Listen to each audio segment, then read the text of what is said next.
దగ్గర నుంచి ప్రతి సంస్థ ఈ చట్టం కిందే జాతీయ స్థాయిలో వస్తాయి. 23 మార్చి 1999లో ఆనాటి ప్రభుత్వం, అప్పుడు దేవేంద్ర గౌడ్ గారు మంత్రిగా ఉండగా, రెవెన్యూ మంత్రిగా ఉండగా ఒక బిల్లు ప్రవేశపెట్టారు అధ్యక్ష. ఈ తెలంగాణ ప్రాంతం చట్టాన్ని బ్రిటిష్ కాలం నుంచి వస్తున్న ఆంధ్ర ప్రాంతం చట్టాన్ని కలపడం కోసం, అమాల్గమేషన్ కోసం చెప్పిన బిల్లు ప్రవేశపెట్టారు.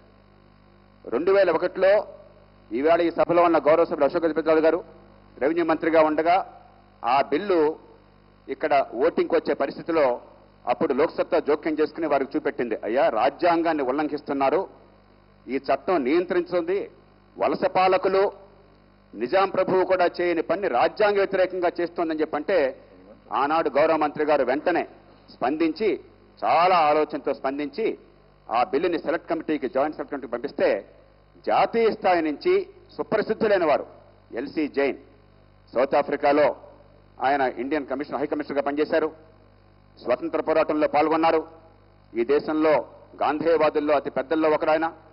బిపిఆర్ విఠల్ గారు ఈ రాష్ట్రంలో, ఈ దేశంలో గొప్ప ఆర్థికవేత్తగా, మాజీ అధికారిగా, ఐఏఎస్ అధికారిగా చాలా సుప్రసిద్ధులు. రామకృష్ణయ్య గారు రిజర్వ్ బ్యాంక్ డిప్యూటీ గవర్నర్, ఈ దేశంలో నాబార్డుకి తొలి అధ్యక్షులు.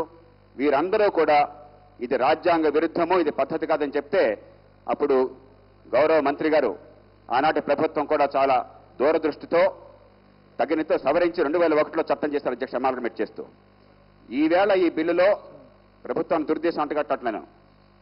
రాజ్యాంగాన్ని గురించి అవగాహన ప్రభుత్వంలో ఉన్న అధికారులకి, ఈ మాట నేను ఊరికే అంటున్నది అధ్యక్ష, చాలా ఆలోచనతో అంటున్నాను, కనీస అవగాహన లేదు. రాజ్యాంగంలో 19(1) సి ఏంటో, రాజ్యాంగంలో 19(4) ఏమిటో ఈ బిల్లు తీసుకొచ్చారు. రాజ్యాంగంలో అధ్యక్ష you are opposing the introduction of the bill. అంతే కదా అధ్యక్ష, మామూలు I'm not opposing casually, I'm opposing on the grounds that this house has no legislative competence. Narayan garu, please listen to me. No, ఒకసారి you can go in detail when the bill is being taken up for discussion. No, you cannot. Let me explain.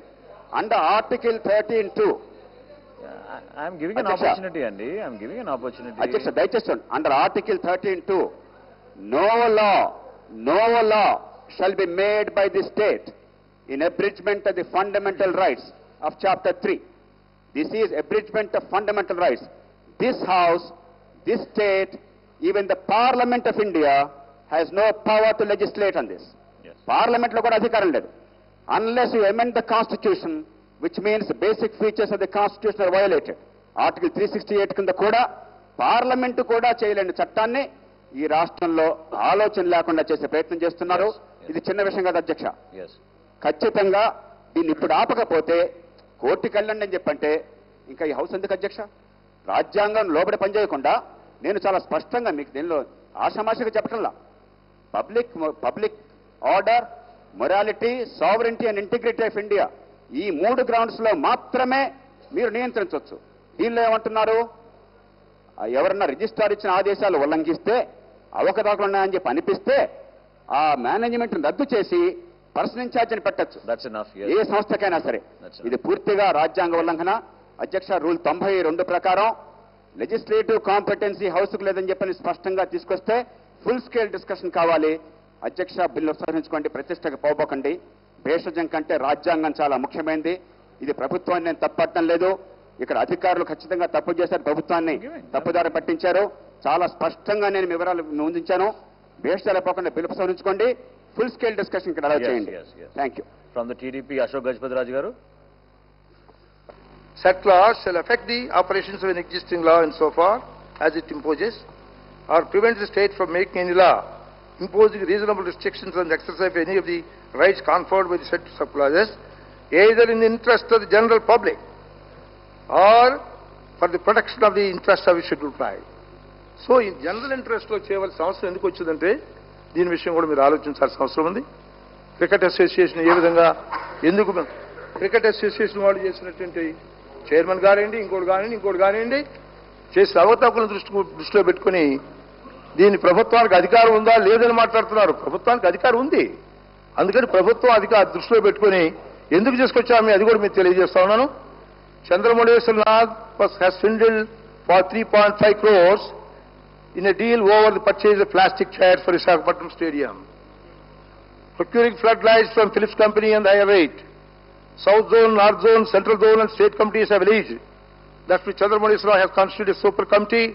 It is constituted a super committee. It is associated to select the players, ignoring them, thereby incurring an unnecessary 38 tax expenditure and and there is a note that has been circulated to the government. See, there is a provision under Cooperative Societies Act to have a special officer under under section 34(1). When there is a misappropriation, when the illegal activities are going on, the government has got the power under Cooperative Societies Act. So far as the Registration Act is concerned, we are not having such power. That's why we introduced this amendment, and we are going to have a right to supersede any society which indulges in illegal activities and misappropriation, other things. For that purpose only. Let me complete, brother. Chandrasekhar Reddy, wait. What do you say? I am asking a question. You are reading old Article 14, 19.4. What about 19.5? In that, under 19.5, please wait. Under 19.5, we are taking this one. There is no trouble. And Section 7 says of the Registration Act also, the society has been registered under 7 of the Registration Act. So there is no conflict.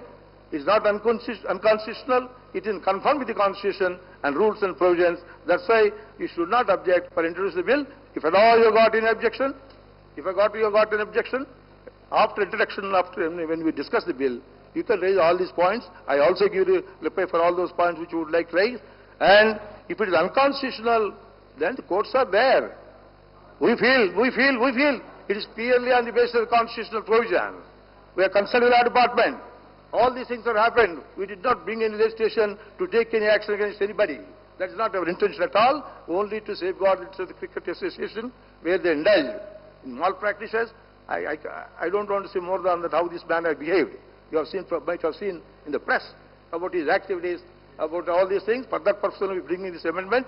I don't think, in the interest of public, to safeguard the interest of the Cricket Association, to avert the activities of this man, Chandramoundeshwara, in the Cricket Association, we are bringing in the interest of public. That is the only intention which we would like to bring this amendment to the Congress. Yes. I think we'll leave it at that. Giving him one more opportunity. 1 minute. I'm giving him one more opportunity. They are relying on Constitution number 4. I am relying on number 5. How it is unconstitutional? That is a point for consideration here. Yes, Jayaprakash Narayan garu. Single submission, please. అధ్యక్ష, రెండు విషయాలు. Rule 96(2) దయచేసి చూడండి, rules page number 42. Provided that the members who wish to oppose shall write in advance before the commencement of the sitting to the secretary. మాకు ఇక్కడే వచ్చింది అధ్యక్ష, కాబట్టి ఇప్పుడు ఇక్కడ వచ్చాను. I've allowed you. That's the reason why I've allowed you. వినండి. Provided further that where a motion is opposed on the ground that the bill initiates legislation outside the legislative competence of the House, the Speaker may provide a full discussion thereon. Rendu. Mantri garu oka pertinent question agaru. He is perfectly legitimate in asking that question. I am not questioning the intentions of the government. It's not about a particular case or a society. Please understand.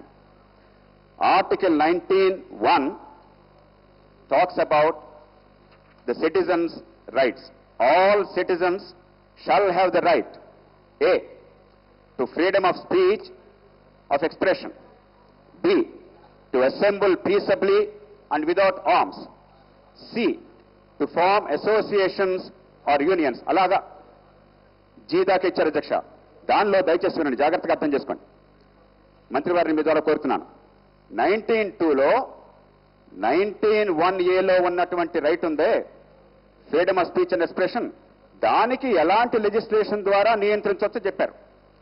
19(3)లో 19(1)(b)లో ఉందే, to assemble peaceably and without arms, దానికి ఏ రకంగా legislation తేవచ్చో చెప్పారు. 19(4)లో అధ్యక్ష జాగ్రత్తగా గమనించండి, 19(4)లో 19(1)(c) right to form associations or unions including trade unions, దానికి ఎలాంటి సందర్భాల్లో చట్టం కావాలో చెప్పారు. ఆ సందర్భాలు అధ్యక్ష మంత్రి గారు 19(e) గురించి 5 మాట్లాడుతున్నారు. అది పూర్తిగా తప్పు. స్పష్టంగా రీడింగ్ ద కాన్స్టిట్యూషన్ ఆఫ్ 19(4)లో that is subject to interpretation, Jayaprakash. It's not interpretation, Adhyaksha. Yes, it is a letter of the, it's not the spirit. Because I've gone through the bill. Adhyaksha, it says when you willfully disobey the order of the government. Adhyaksha, I have a right to reply because he asked me the question specifically. వారు న్యాయవాదులు 19(4) is the only provision of the Constitution